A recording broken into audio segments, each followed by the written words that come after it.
Habari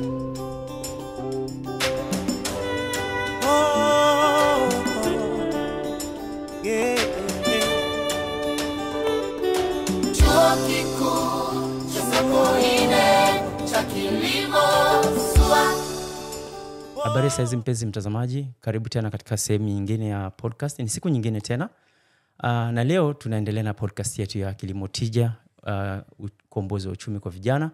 Na katika podcast yetu tulikuwa tunazungumzia sehemu ya kwanza ya kilimo cha uyoga. Na katika sehemu ya kwanza kilimo cha uyoga tulizungumzia kinadharia zaidi, kwa maana ya kwamba tuliangalia maana ya uyoga, tukaangalia pia aina za uyoga, makundi ya uyoga, tukaangalia pia faida za uyoga kiafya, soko lake, namna bora ya kulima uyoga, lakini pia tulikuwa na ushauri wa jumla kwa wazalishaji wadogo, kwa maana ya kwamba namna bora ya kuendelea kukiendea kilimo cha uyoga. Katika sehemu ya pili tulimtembelea mtaalamu wetu shambani kwake, ambako shambani kwake tulipita katika hatua 8 za namna anaandaa vimeng'enywa. Katika hatua ya kwanza, namna ya kuvitambua na kuviandaa kwa ubora mzuri. Lakini pili, katika hatua ya pili tulitazama pia baada ya kuviandaa vimeng'enywa, hatua ya pili ilikuwa ni kuviweka katika vifuko maalum, na hatua ya tatu ilikuwa ni kuvipika vile vimeng'enywa kwa ajili ya kuua vimelea na kuweka mashamba katika hali salama. Sehemu ya 4 ilikuwa ni kuyaweka mashamba katika sehemu yenye kivuli ama sehemu salama ili kuyapoe kwa angalau muda wa siku 2.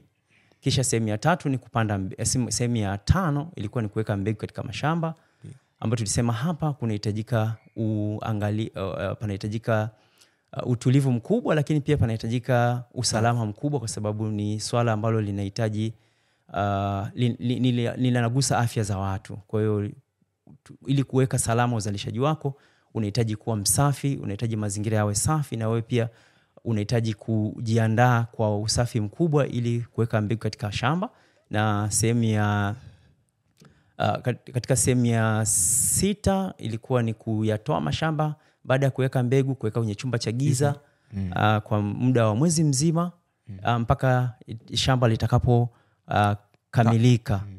Na baada ya hapo sehemu ya 7 ni kulitoa shamba katika hicho chumba maalum na kulipeka kwenye banda ambalo umelijenga maalum kwa ajili ya kuweka mashamba ya uyoga. Na kisha baada ya hapo utasubiri muda mchache kisha kuanza kuvuna uyoga. Na sehemu ya 8 ambayo ilikuwa sehemu ya mwisho, katika sehemu ya mwisho ilikuwa ni kuchukua yale mashamba, ni kuvuna uyoga. Na kuvuna uyoga pamoja na kupack ule uyoga tayari kwa ajili ya sokoni. Katika sehemu ya 8 pia tuliangalia bei za uyoga na thamani ya uyoga sokoni, na pia tuliangalia namna ambavyo unaweza kukabiliana na changamoto za soko la uyoga, kwa maana kwamba ikiwa umezalisha uyoga na soko likakosekana kwa haraka, basi unaweza kukausha na ukauza ukiwa umeukausha, ama ukausaga. Baada ya kukausha ukauza kama unga, na thamani zake zinapanda zaidi. Leo tuna sehemu ya 3. Sehemu ya 3 ya hii podcast. Unajua, katika uzalishaji wa aina yoyote kuna changamoto. Kuna changamoto nyingi sana za uzalishaji. Kwa hiyo hii sehemu ya 3 itakuwa inaenda kumsaidia huyu mkulima ama mjasiriamali ambaye anatamani kuingia katika kilimo cha uyoga, baada ya kufahamu mambo mengi katika sehemu ya kwanza, kisha akajifunza sehemu ya pili ambayo tulikwenda shambani tukaangalia kwa vitendo. Na sehemu ya 3 sasa inaenda kuangalia zaidi changamoto tofauti ambazo unaweza kukutana nazo kama mkulima. Sio kwa ajili ya kukutisha, bali ni kukuimarisha. Maana changamoto mimi naamini zinamuimarisha mjasiriamali ama zinamuimarisha mkulima. Kwa hiyo lengo la kuja na hii sehemu ya 3 sio kukutisha ili usizalishe ama uogope kufanya kilimo cha uyoga, isipokuwa ni kukusaidia ujue kwamba unapokiendea kilimo cha uyoga, basi zipi ni changamoto unaweza kukutana nazo na namna bora ya kukabiliana nazo. Mgeni wetu bado tunaendelea naye kama tulivyokuwa naye kwenye sehemu ya kwanza, sehemu ya pili na sasa hivi sehemu ya 3. Nadhani jina lake linafahamika, anaitwa Emmanuel Amoni. Ni mwanafunzi wetu kutoka kitivo cha sayansi kilimo na biashara. Karibu sana mgeni wetu tena kwa mara nyingine tena. Asante sana, asante sana. Sasa Emmanuel,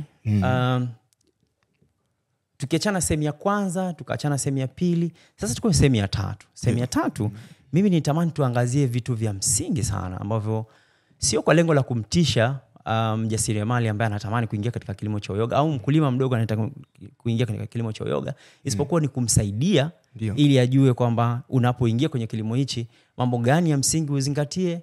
Changamoto zitakuwa zipo, yes zipo, lakini utakabiliana nazo vipi? So katika sehemu ya kwanza kwenye hizi changamoto nitamani tuangalie changamoto kwenye maeneo 3. Ndio. Eneo la kwanza la changamoto nitamani tuangalie changamoto zile ambazo zinaweza zikakabili uyoga moja kwa moja ama kilimo cha uyoga moja kwa moja. Kwa mfano magonjwa yanaweza kushambulia uyoga wako unapolima ama shamba lako la uyoga. Sehemu ya kitu kingine tutaangalia changamoto ambazo zinahusiana na labda baadhi ya tumesema sehemu ya kwanza eneo la kwanza tutaangalia ni magonjwa yanaweza kushambulia mashamba ya uyoga. Sehemu ya pili tutaangalia wadudu wanaweza kushambulia uyoga, na sehemu ya 3 tutaangalia wanyama, baadhi ya wanyama, sio wote lakini baadhi ya wanyama ambao wanaweza kushambulia kilimo cha uyoga ama uyoga. Sasa wewe ni mtaalamu na pia ni mtu ambaye unafanya hicho kilimo kwa muda sasa, si ndio? Tunataka tupatie kwa uzoefu wako sasa. Maana hapa tunatamani uzoefu wako. Ndio. Tukianzia na magonjwa. Vile kama vilimo vingine vilivyokuwa na changamoto ya magonjwa, pia kwa uyoga pia tuna magonjwa ambayo yanaweza kutokea katika kilimo hiki cha uyoga. Kuna kuvu kuna kuvu wa kijani, kuna kuvu wa njano, pia kuna bakteria ambao wanashambulia mashamba ya uyoga. Kuvu ni nini? Kuvu ni fangasi, lakini yupo katika, yani ni fangasi naye pia ni aina ya fangasi. Yani kuvu ni aina ya fangasi ambaye anaweza kushambulia, pia anafanya ushindano katika lile shamba la uyoga. Naye anafyonza virutubisho kama ilivyokuwa hiyo uyoga. Sasa unapofyonza virutubisho, na kuvu naye anafyonza virutubisho, wakipambana kati ya uyoga na kuvu, ili kila mtu anafanyaje? Kila mmoja anashambulia, yani anashambulia ile kitu. Okay. Sasa hawa kuvu na bakteria kwenye shamba la uyoga wanatokana na nini? Hawa kuvu na bakteria wanatokana na vitu tofauti, yani vitu vingi sana wanatokana navyo. Nitavitaja kwa uchache wake. Kwa mfano, aina ya mbegu utakayoitumia. Kuna baadhi ya mbegu unakuta tayari ishakuwa imeathiriwa na au wadudu au kuvu wa kijani au kuvu wa njano. Mbali na mbegu, kuna wale ambao wanaokusaidia katika ule mchakato mzima wa kuweka mbegu katika kile kipindi cha mbegu. Wale kama hujawafundisha vizuri, hujawapa mafunzo ya kutosha, wanaweza wakachochea kupata magonjwa katika ile mashamba ya uyoga. Na hapo nadhani ni swala la usafi. Ndio maana unavaa maski, kwa sababu ukizungumza utaweza ukatema cheche mule katika, na ukaweka bakteria mule katika lile shamba lako. Kwa hiyo issue ya usafi pale inahitajika, ndio kitu muhimu. Au ukikosea katika kuyapika yale mashamba, ukipika kwa muda ambao si sahihi, maana utakiwa upike masaa 6 kutokana na vimeng'enywa tofauti. Kuna vingine nataka masaa 3, vingine masaa 6. Kwa hiyo usipopika kwa moto mzuri au moto ule ambao upo moja kwa moja, unaweza ukajikuta mashamba yale yanakuwa haya hivi, na inachochea sasa wale wadudu kuamka, maana utakuwa ukiwapika kama moto au sio mkali sana, wanasinzia. Kwa hiyo baada ya muda wanaamka. Kwa hiyo kwenye kuyapika unatakiwa uyapike kwa moto ambao ulikuwa moja kwa moja. Usisinzie kama unapika kidogo unatoka hapo unaenda labda unalala, hapana. Unatakiwa uyasimamie kama masaa 6 basi uwepo pale pale. Usipofanya hivyo utachochea wale wadudu, maana unavopika kama moto sio mzuri, wale wanajitengenezea koti la ugumu. Kwa hiyo unazidi kupika wanazidi kujengea koti, mwisho wa siku unakuta hawafi. Kwa hiyo issue tu vitu kama hivyo. Kwa hiyo kwa maana ni kama nimekuelewa vizuri ni kwamba hawa bakteria pamoja na kuvu ni issue ya usafi zaidi na namna ya kuandaa shamba lako. Namna ya kuandaa. Kwa maana kwamba shamba ili liwe salama unahitaji kulipika kwa moto sahihi, ndio. Na unahitaji kulipika kwa muda sahihi. Na pia kama nimekuelewa pia kwamba ili kuepuka kupata mashambulizi ya bakteria, manake hata wewe unapoenda kuweka mbegu katika shamba unapaswa kuwa na usafi wa hali ya juu. Kwa hiyo ni kuzingatiwe swala la usafi. Kwa maana kwamba unatakiwa ujilinde wewe, kuvae maski na mikono yako pia uisafishe vizuri, uvae gloves. Kama tulivyoelezea kwenye sehemu tulivyokuwa shamba pale kwamba lazima uvae gloves mikononi mwako ama utumie spirit kusafisha mikono. Lengo ni kwamba ili kuua vijidudu vilivyoko kwenye mikono yako. Na lengo la kuvaa maski ni kuzuia vidudu vilivyoko kwenye mdomo yako kwenda kwenye mashamba. Asante sana. Sasa tumeshajua sehemu ya kwanza ya kwamba kumbe kuna bakteria pamoja na kuvu ambao wanaweza kushambulia. Sasa unawezaje kukabiliana nao? Jinsi ya kukabiliana nao, mfano kuvu, ni kutumia mbegu salama. Sawa, mbegu iliyokuwa safi. Mbegu iliyokuwa safi utaijuaje? Kwanza ni nyeupe. Umeona? Mbegu isiyokuwa salama utakuta kuna vidoti tu pale, yani rangi tofauti tofauti. Utakuta kuna sehemu wameshajitengeneza wale kuvu wa kijani. Unakuta imeenda kuna sehemu kuna kuvu wa kijani umejitengeneza. Ila kama uyoga utakuwa ile mbegu ya uyoga tulioiweka mule itakuwa imenani vizuri, imetanda vizuri, ina uwezo wa kuwafunika wale. Kwa hiyo unaweza kwa hali ya kawaida usigundue. Umeona? Ndio maana unaambiwa utafute mbegu katika sehemu katika wakulima, kwa wakulima ambao wanafahamika. Sawa? Mfano wazalishaji wa mbegu wanafahamika, kwa ili kuto kupata hiyo shida. Umeona? Kwa hiyo mbegu kuitambua kwa haraka hivi kwa macho inakuwa kidogo changamoto. Lakini pia yule mzalishaji anaweza usijue. Sawa? Kama vile tu katika mambo mengine anaweza tu akakugea ile mbegu wewe usijue kama ilikuwa na hiyo shida. Kwa hiyo kupata mbegu sahihi, mbegu salama kutoka kwa wakulima ambao wanaofahamika na wameshafanya uzalishaji mkubwa. Kwa mfano hata mimi ukinitafuta naweza kukusaidia kupata hizo mbegu. Kingine ni kuyapika katika moto ambao unaohitajika. Ukipika katika moto ambao unaohitajika, wale wadudu wanaenda kusinzia. Kwa hiyo unavoweka ile mbegu unakuta uyoga utawahi kutanda vizuri na wale wadudu watakuwa wanabaki umo wanafunikwa au ukipika vizuri wanakufa kabisa. Kwa hiyo kingine ni usafi katika pale unavoweka, pia unavoyachukua unapoingiza katika chumba cha giza unahakikisha mule sehemu ile ndani kuna usafi.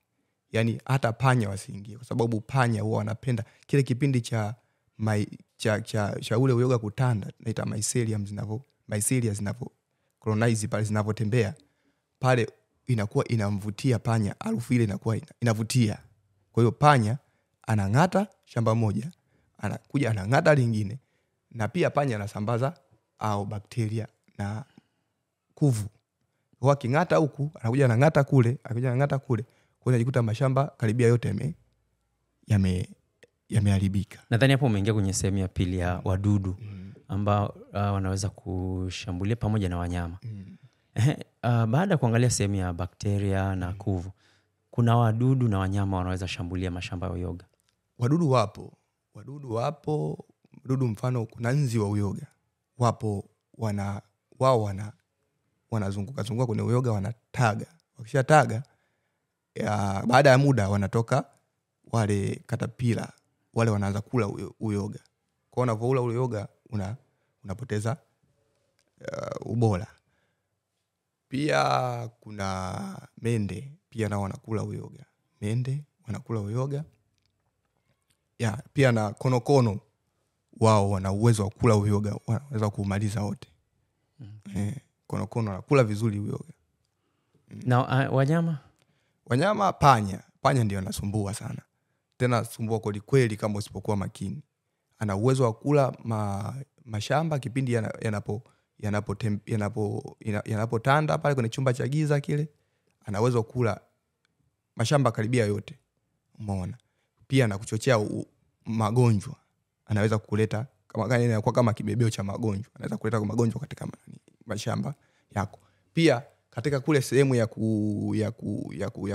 ya kutolea sasa uyoga katika chumba cha mwanga kile cha kuzalishia uyoga, pia panya ana uwezo wa kula uyoga. Anakula vile vitoto vya uyoga, anaweza kula vile, au anaweza kula vile uyoga mzima pia. Okay. Kwa bana sasa mimi kama ndio nimeanza kilimo cha uyoga na nikakutana na changamoto ya wadudu labda na panya. Wewe unakabiliana nazo kwa sababu tulizungumzia swala la usafi kwenye chumba cha kuweka mashamba. Ndio. Katika ile hatua ya 6 kuweka mashamba kwenye sehemu chumba cha giza. Ndio. Ili uweze kutanda na kisha kuyapeleka kwenye sehemu ya maalum kwa ajili ya kuweka mashamba. Sasa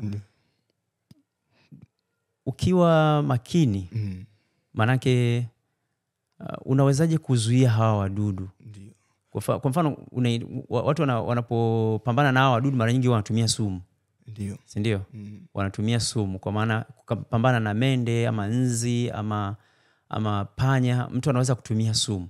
Sasa tulizungumzia kwenye kuna sehemu tulizungumza kusema kwamba ukitumia kitu chenye sumu, ndio, katika mazingira ya kulima uyoga unaweza ukahamisha ile sumu kwenda kwenye uyoga. Ndio. Sasa unawezaje kukabiliana hizo changamoto bila kutumia sumu?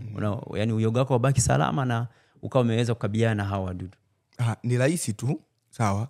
Kwa mfano wadudu unaweza ukakabiliana nao vipi?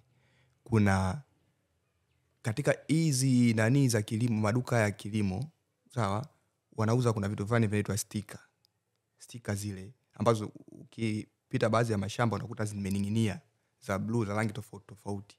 Kile ni kivutio cha wadudu. Kwa hiyo unaweza ukaiweka mule katika kibanda chako, wale wadudu wakachanganyikiwa na ile rangi, wanakwenda kunasa pale. Ile sticker ina gundi. Kwa hiyo wanaenda wananasa pale. Kwa hiyo unakuta unapunguza kiasi cha wadudu ambao watakwenda kutaga katika uyoga wako. Sawa, bila kutumia sumu. Usipige sumu. Ukipiga sumu kweli uyoga unavuta ile sumu. Kwa upande wa wadudu. Ukija kwa upande wa panya, sasa unatengeneza mazingira mazuri. Ziba yale mashimo, sawa. Rekebisha, ziba vizuri. Umeona? Hakikisha panya hawezi kuingia. Au weka mtego, ipo mitego ya panya. Tumia mitego kwa ajili ya kukamata panya, lakini hakikisha umeziba. Panya ni mjanja sana. Hakikisha tu umeziba. Weka tu mtego, usiweke sumu ya panya. Ukiweka sumu ya panya, kwa sababu panya akila ataenda kutafuta na uyoga atakula pia. Kwa hiyo unaweza kujikuta unatengeneza hali hiyo ya si nzuri katika uyoga wako. Okay. Sasa tuhamie kwenye jambo jingine. Ndio. Katika changamoto zingine tumeangalia changamoto za magonjwa, wadudu na baadhi ya wanyama wanaweza kushambulia mashamba ya uyoga pamoja na uyoga kama zao. Sasa kuna zile changamoto zinazohusiana na masoko. Ndio. Kwa mzalishaji mdogo na mzalishaji mkubwa. Ndio. Wewe kama mkulima mwenye uzoefu, umewezaje kukabiliana na changamoto za, yani zipi changamoto kubwa za kimasoko ambazo umeweza kukutana nazo na umekabiliana nazo vipi? Ili tumsaidie huyu mkulima ambaye au mjasiriamali ambaye anatamani kuingia kwenye kilimo cha uyoga bila kumuogopesha. Yaani akatambua kwamba mimi nikienda kuingia kwenye kilimo cha uyoga kuna changamoto hizi za kimasoko na ninaweza kukabiliana nazo kwa namna hii.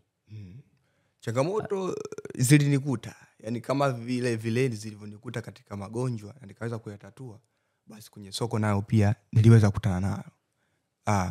Changamoto kubwa kama ukiwa unaanza kilimo cha uyoga, unaweza kupata changamoto ya soko, usijue nani wa kumuuzia uyoga. Unaona?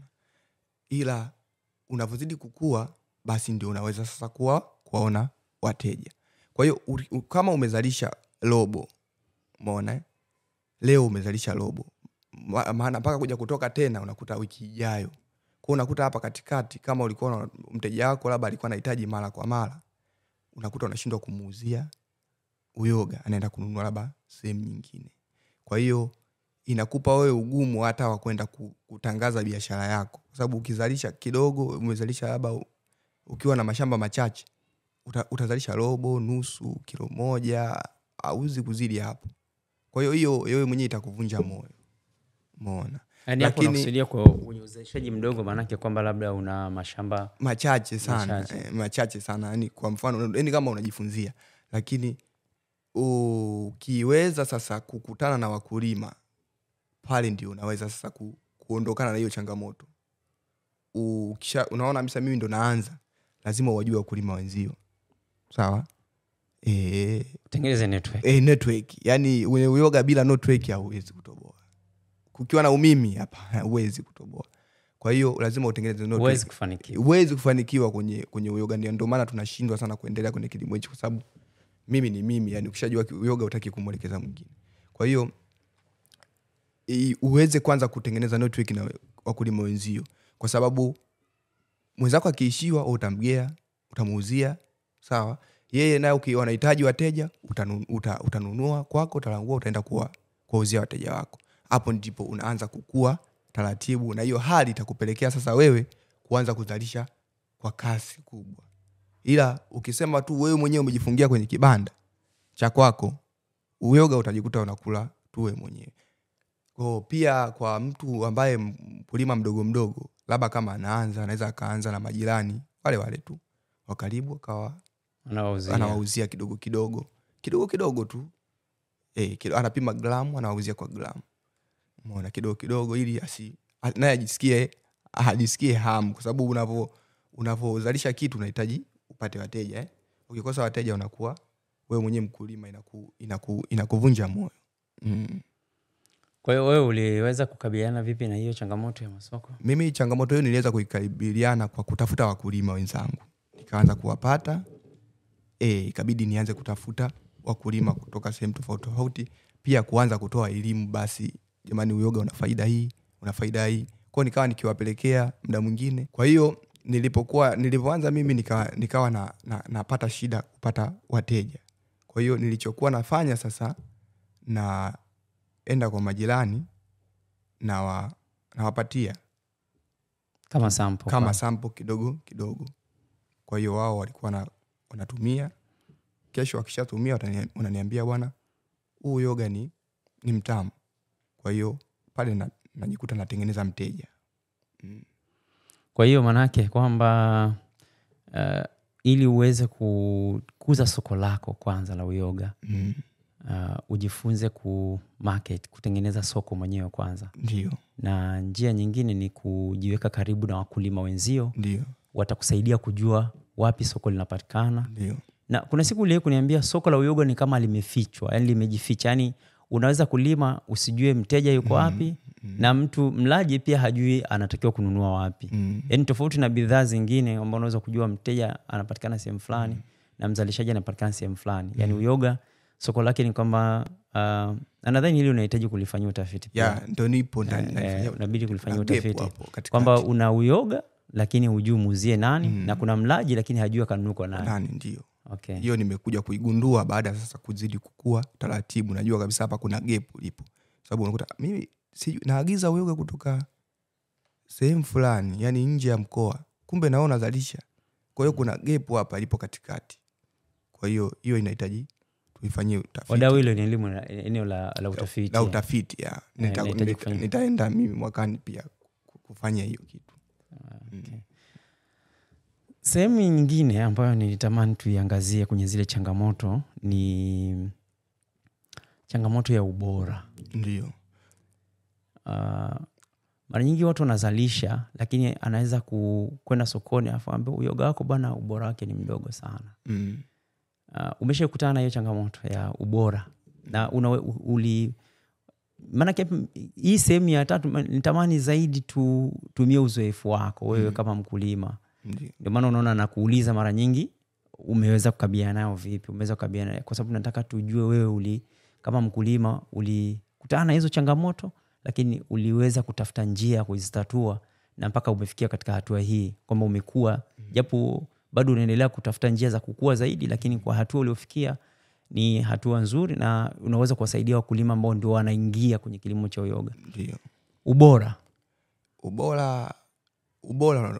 unachochewa na walaji wenyewe. Kuna mlaji anakuambia mimi sihitaji uyoga mdogo mdogo. Umeona? Mimi nahitaji uyoga mpana zaidi. Umeona? Kuna mwingine anakuambia huu mpana hasa yake sijaipenda. Sawa? Kwa hiyo unakuta sasa inakuwa changamoto kwa mkulima. Na mimi changamoto hizo nimekutana nazo. Kwa hiyo sasa nimeweza kuzitatua kwa namna gani? Sawa? Kwa kutumia vimeng'enywa muda mwingine ndio vinasaidia katika kukupa uyoga wa ukubwa kiasi gani. Kuna mwingine watoa uyoga mdogo, kuna mwingine watoa uyoga mkubwa. Pia na aina ya mbegu ambayo unaenda kutumia pia ndio inaweza kukupa picha kwamba uyoga wa aina gani ambao mlaji anaohitaji. Kwa hiyo hizo changamoto nimeenda kuzikutana nazo kwa walaji. Mwingine anasema nataka ule mdogo dogo mteke. Mwingine anakuambia mimi nataka mpana ndo nikiuona najisikia naona hapa nimekula uyoga. Kuna mwingine anasema mpana ni mgumu zaidi. Umeona? Kwa hiyo ukija ukiangalia unakuta mgumu zaidi, kumbe labda anakula ile stem ni ngumu kidogo. Kwa hiyo unakuta unaenda unaikata ile, unampelekea kiwa kepu peke yake, ile kofia peke yake. Unakuta kesho anakuambia hiyo safi.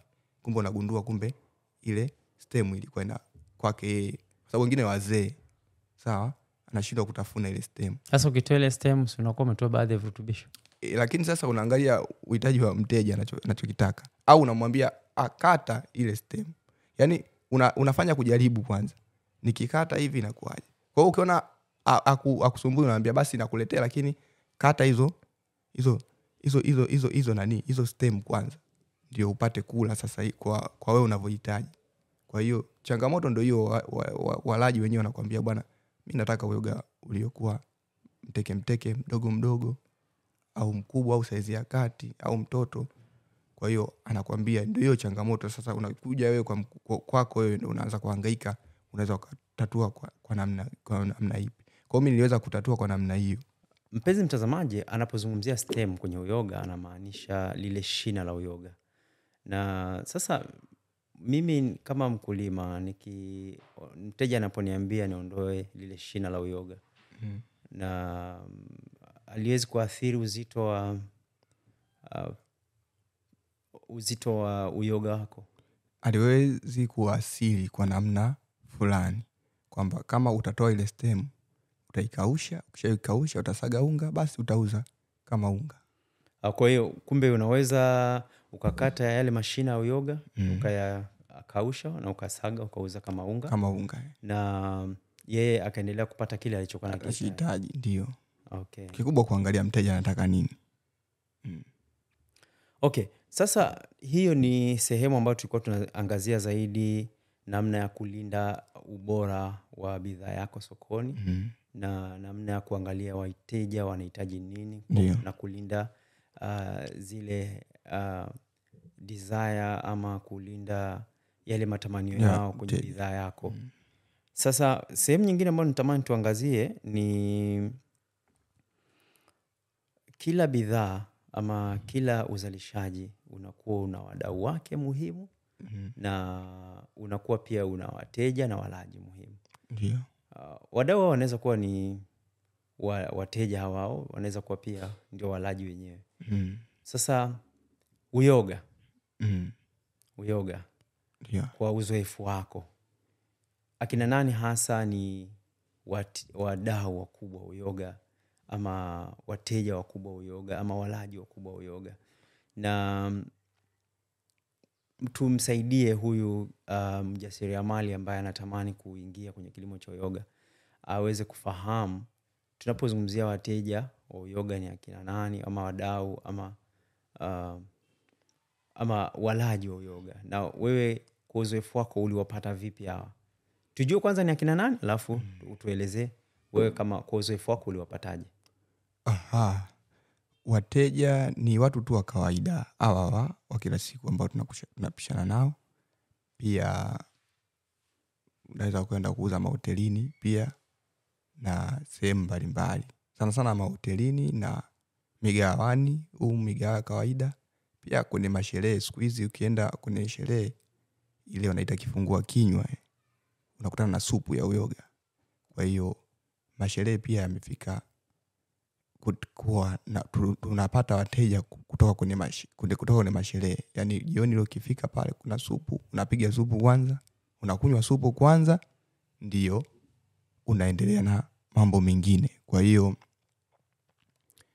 wateja niseme ni wewe kwa sasa mkulima. Kama mkulima ndio unaweza kuwatengeneza wateja unaowataka. Kwa mfano ukiwa katika ile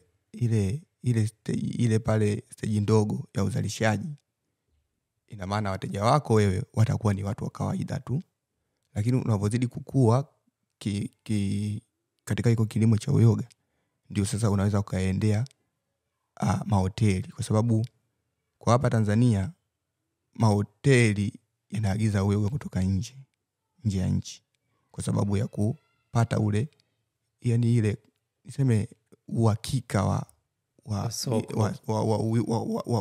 uyoga wenyewe. Sasa manake kwenye ubora na yani uhakika kwenye soko lao. Kwa hiyo mtu anaagiza kwa kila, labda anakuambia labda ndani ya wiki nipate uyoga kilo 10. Alafu wewe uzalishaji wako ni mdogo. Kwa hiyo unakuta unashindwa kuingia mkataba na mahoteli. Kwa hiyo inahitaji, ili kuendelea soko kama hoteli, inabidi uweze kuzalisha, una uhakika na uzalishaji wako. Uwe na uhakika kwa siku uweze kutoa labda kilo 20 au kilo 30. Hapo ndio unaweza kaendea hoteli na mkaingia mkataba. Bila kufanya hivyo utafungwa. Ina maana utazalisha leo, kesho umekimbia. Kwa hiyo unajikuta unaingia kwenye mkataba ambao batili. Kwa hiyo sasa kwa mfano mimi nazalisha, nataka ni waangalie wale wadau wakubwa wale kwa mfano wale wanatengeneza lishe, wale wa mahoteli, wale wa mikahawa mikubwa. Migahawa mikubwa. Sasa nahitaji kuwa na, ili kuwalisha hawa watu. Maanake utahitaji kuwa na uzalishaji mkubwa. Ndio. Na uzalishaji mkubwa unahitaji kuwa na mashamba mangapi? Angalau kwa mtu ambaye anataka kuanza. Sasa mimi bwana, mimi nina uwezo kuanzia, unajua kuna ile mtu anaanzia kwenye grassroots, anaanzia kule chini kabisa. Ndio. Ni mjasiriamali mdogo, mtaji wake ni mdogo, anaanza kule chini kabisa, labda ana mashamba yake 50, ama mashamba yake 100 au 200. Huyu tunamuita ni mjasiriamali, bado ndio anakuwa kwenye. Ndio. Kwa hiyo lakini kuna mtu mwingine yeye anaweza kuvutiwa na uzalishaji, kwa sababu na mimi kwa mtaji nilionao naweza kuanza na wadau wakubwa wale kama mahoteli. Naweza nikaanza na wadau wakubwa kama wale wenye migahawa mikubwa, ndio. Au kwenye masherehe makubwa yale ambayo yanahitaji kilo nyingi. Ndio. Sasa kwa huyu ambaye anaweza kuanzia hapo, unakadiria anapaswa kuwa na mashamba mangapi? Yani kwa mfano, yani ile kwa makadirio. Mashamba ambayo yatakuhakikishia kwa kila siku kuvuna hizo kilo 10, 15, 20. Usiwe na mashamba chini ya 50,000. 50,000 yenye uzito wa kilo 2. Kwa hiyo hapo sasa unahitaji uzalishaji mkubwa na kutumia teknolojia mbalimbali. Kwa sababu zipo teknolojia za kawaida tu ambazo zinaweza kukupa uyoga kwa siku kilo nyingi. Sawa? Zipo. Tumejifunza pia tunazo. Kwa hiyo unatakiwa, kama unataka sasa uingie kwenye hiyo nani, hiyo katika hiyo stage ya kusambaza kwa kwenye mahoteli, unatakiwa usikae katika ule mnyororo wa kuzalisha, ukae katika mnyororo wa ulanguzi, uweze kulangua unaenda kupeleka. Kwa hiyo ina maana hapo wajue sasa wakulima wengi unakusanya uyoga kutoka kwao ndio unaenda kwenye hoteli. Mpenzi mtazamaji, kama unakumbuka kwenye ile sehemu ya kwanza ya podcast tulizungumzia mnyororo wa uzalishaji wa uyoga. Ndio. Tukasema kwamba mtu anaweza kukaa sehemu kwenye ule mnyororo. Kwa maana kwamba kuna mtu anaweza kuwa anazalisha tu mbegu. Ndio. Yeye hajihusishi na kilimo moja kwa moja. Anazalisha tu mbegu, anawauzia wakulima. Na kuna mtu anaweza kuwa yeye ananunua mbegu na anatengeneza mashamba. Ndio. Na yeye anaweza katengeneza tu mashamba na asiendelee. Baada ya hapo maana yake atauza mashamba kwa mtu mwingine. Na kuna mtu anaweza kuwa ananunua mashamba. Ndio. Na kuyatunza na kuanza uzalishaji. Ndio. Na kuna mtu anaweza kuwa analangua tu uyoga. Kwa hiyo kwa maelezo yake ni kwamba wewe unaweza ukachagua wapi ukae. Ndio. Sasa kwa mtu ambaye anataka kwenda kwenye wale wadau wakubwa wa uyoga ama wale wateja wakubwa wa uyoga kama mahoteli, kwa ushauri wake usijihusishe sana na mashamba. Wewe kaa kwenye ule mnyororo, nenda kakae kwenye sehemu ya kulangua uyoga. Kwa maana yake ili uweze kulisha hizo hoteli ama uweze kulisha hao wateja wakubwa ambao unaweza kuona kuwapatia kilo 10, 15, 20 za uyoga kwa siku. Maana yake unapaswa uende kulangua badala ya kuzalisha mwenyewe. Ndio. Okay, nadhani umepata picha sasa kwamba kumbe unaweza kujiweka sehemu yote ambayo ungependa kuwa, ili mradi inakupatia maslahi.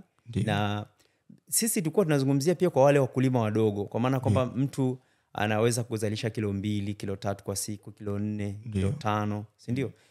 Kwa anahitaji idadi fulani ya mashamba ambao akiyahudumia vizuri yanaweza kumhakikishia uzalishaji kwa miezi 3. Si ndio? Ndio.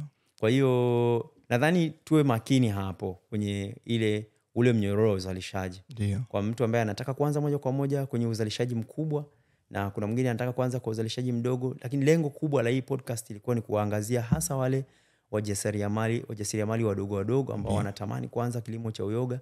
Na anatamani kwenye hicho kilimo atakachoanza ikiweze kumkuza awe pia mjasiriamali mkubwa. Kwa maana kwamba anaweza kuanza na uzalishaji mdogo wa kilo 5, kilo 6, kilo 7 kwa siku, kisha akaendelea mpaka akafika kilo 15 kwa siku. Lakini unahitaji kuwa na mashamba mengi kama utahitaji uzalishaji mkubwa. Hiyo ni sehemu muhimu pia ambayo tulitamani kuiangazia kwa mkulima ambaye angependa kuangalia yeye anataka kuzalisha wapi. Sasa sehemu nyingine ambayo nilitamani pia tupate picha ni sasa tumesha lima, tumevuna, uyoga uko tayari kwa ajili ya kupeleka sokoni. Kuna sehemu muhimu sana ambayo huwa mara nyingi inasumbua wakulima wengi, na hasa wakulima, nazungumzia wakulima. Kwa maana kwamba ameshalima, amemaliza kulima, amevuna uyoga wake, sasa anataka kupack uyoga. Na akisha upack au brand ama kutengenezea nembo ya kuuza sokoni. Wewe hapa unafanyaje?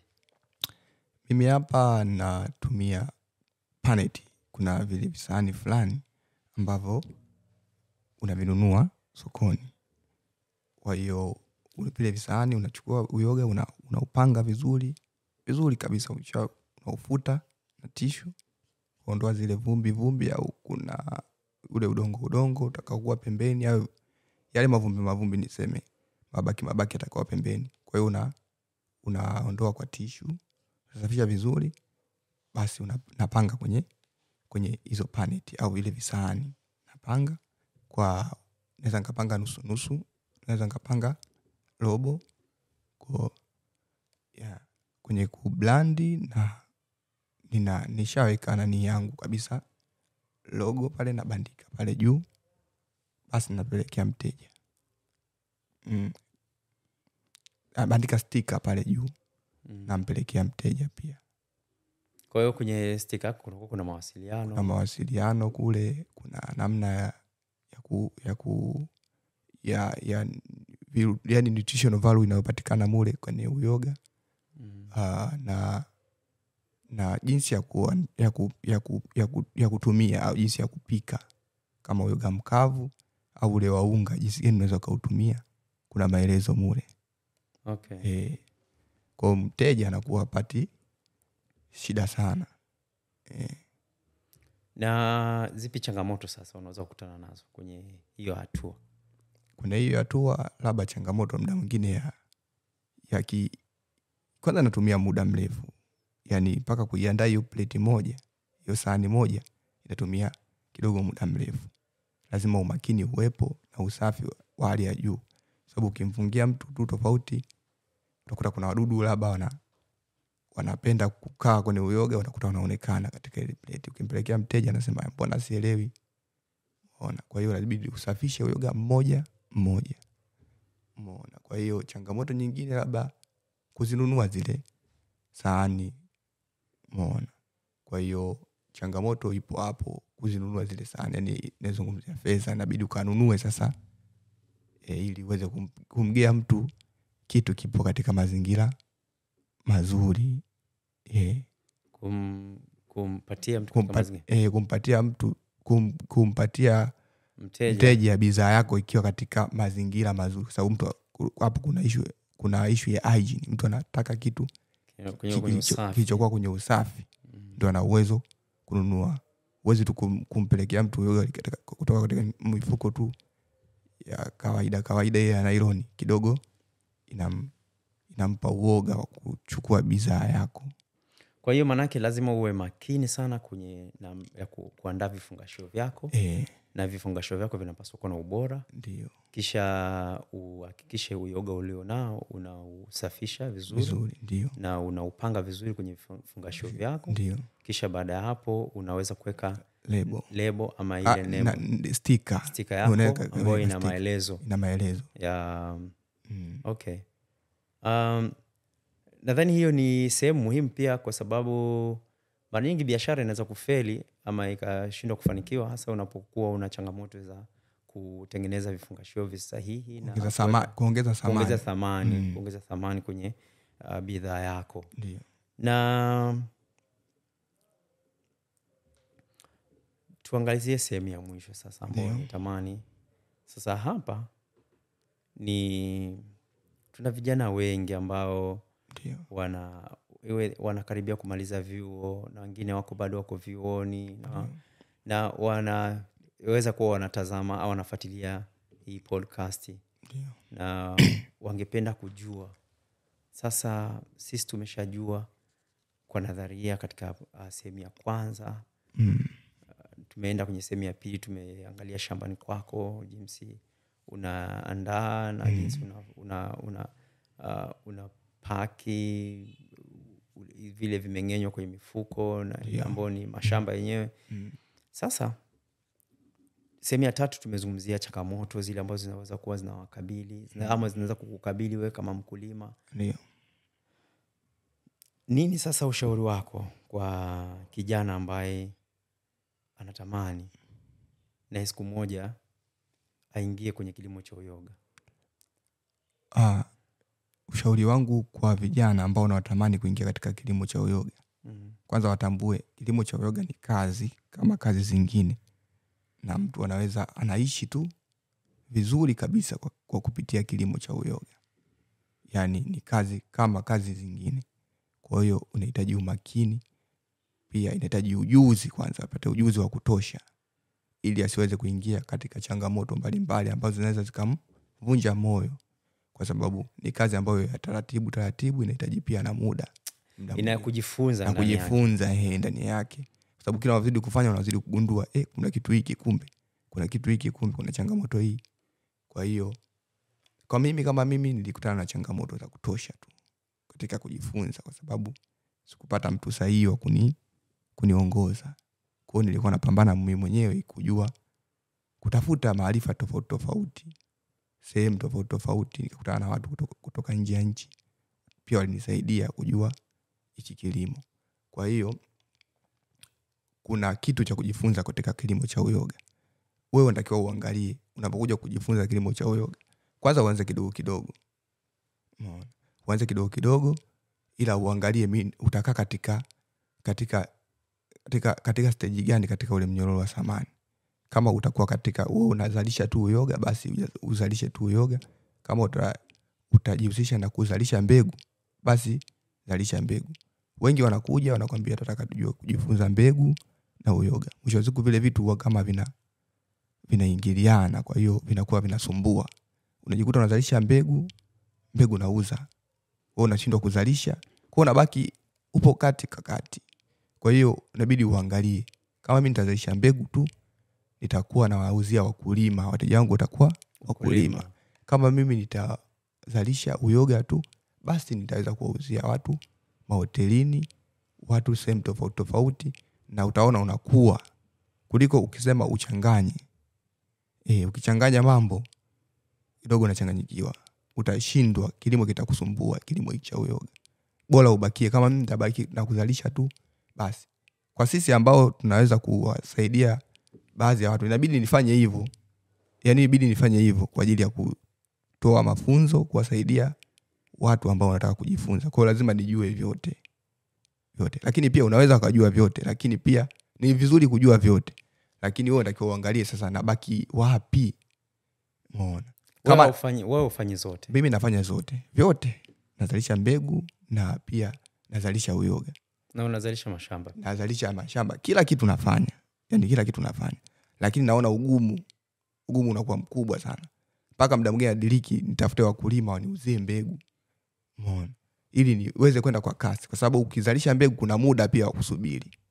Kwa hiyo unaweza kujikuta kwa mwaka unaweza kujikuta unalima mara chache sana, yani mara chache. Ila ukiwa na mbegu ipo imepatikana unayo mkononi, unaweza ukazalisha muda wote tu kuzalisha.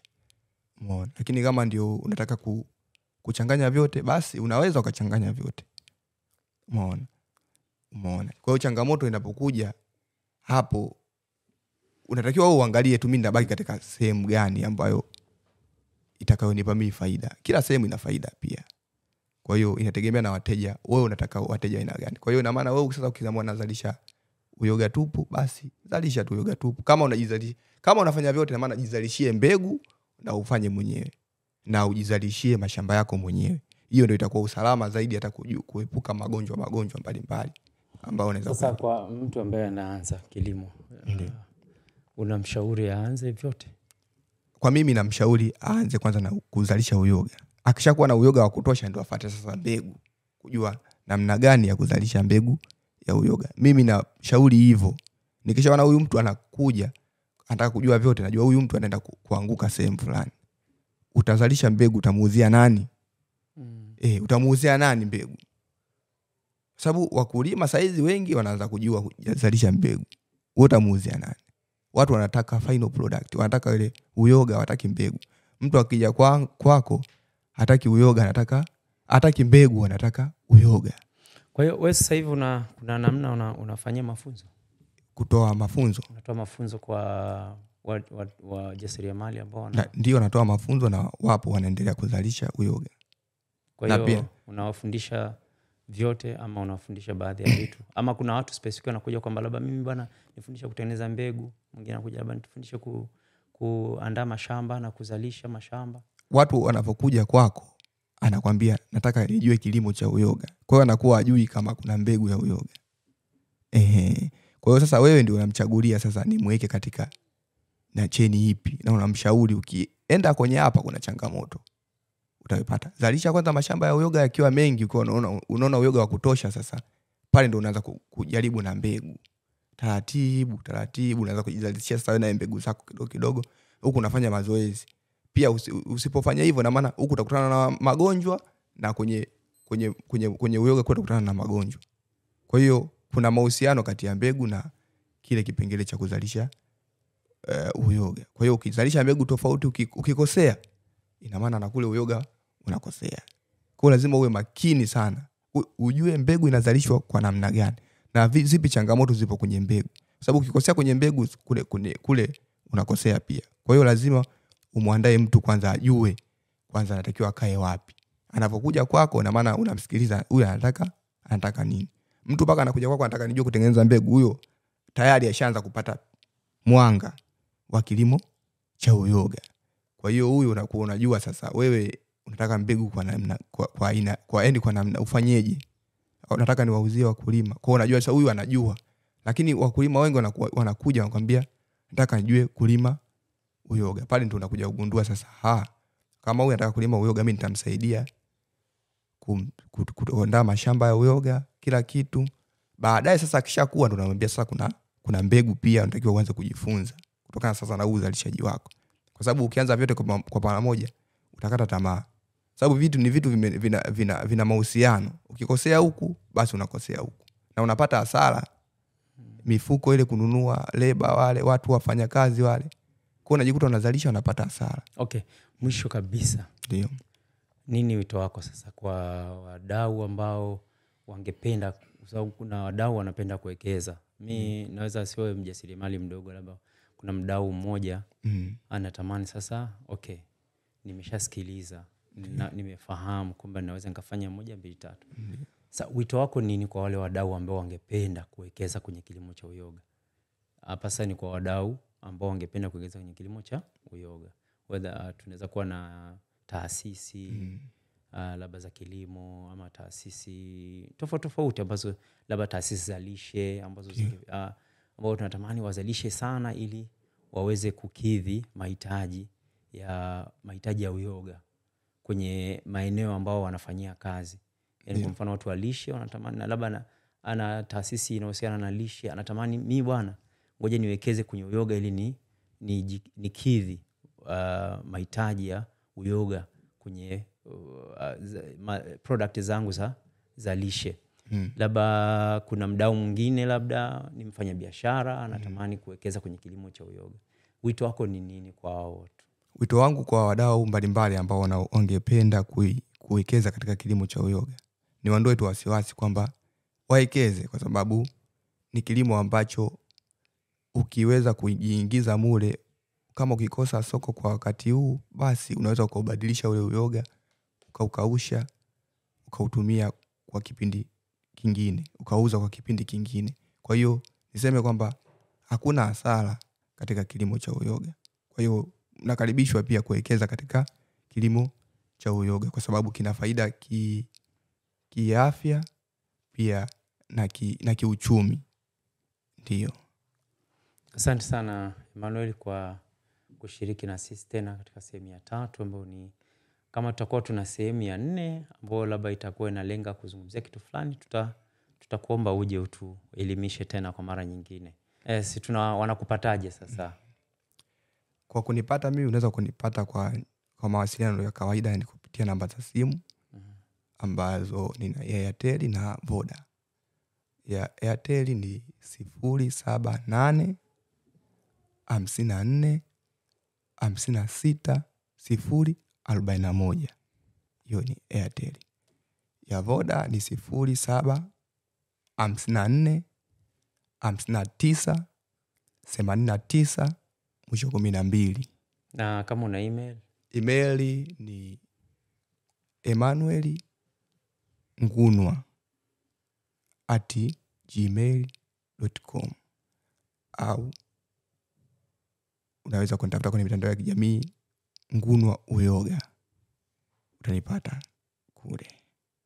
Unani Facebook, Instagram, unaweza kunipata kule. Asante sana Emmanuel. Tunashukuru sana kwa elimu uliotupatia na uzoefu tuliopata kutoka kwenye hicho unachokifanya, maana kwamba kilimo cha uyoga.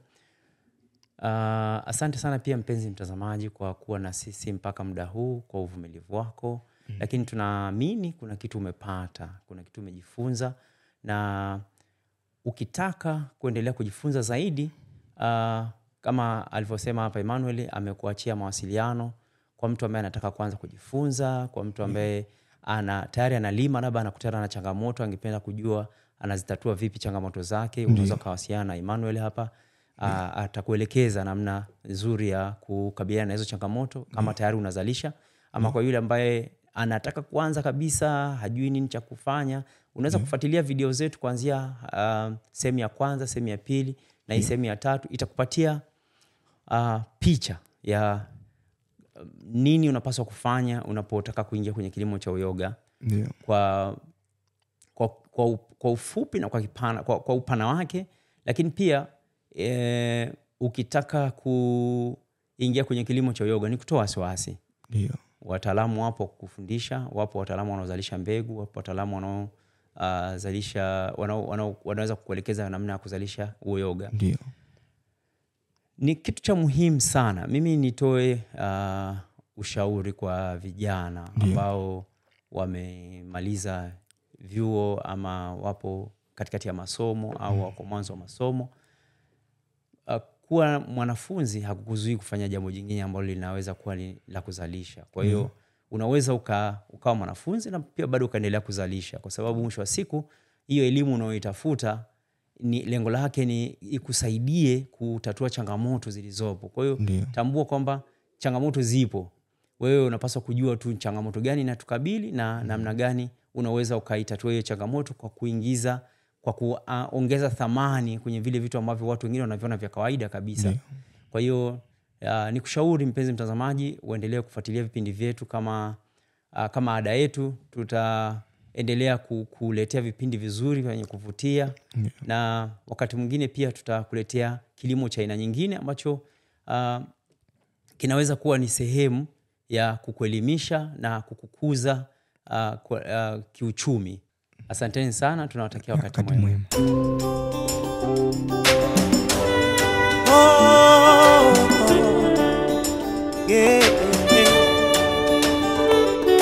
Chuo Kikuu cha Sokoine cha kilimo SUA. Ni chuo kikuu bora na kikongwe cha kilimo nchini Tanzania.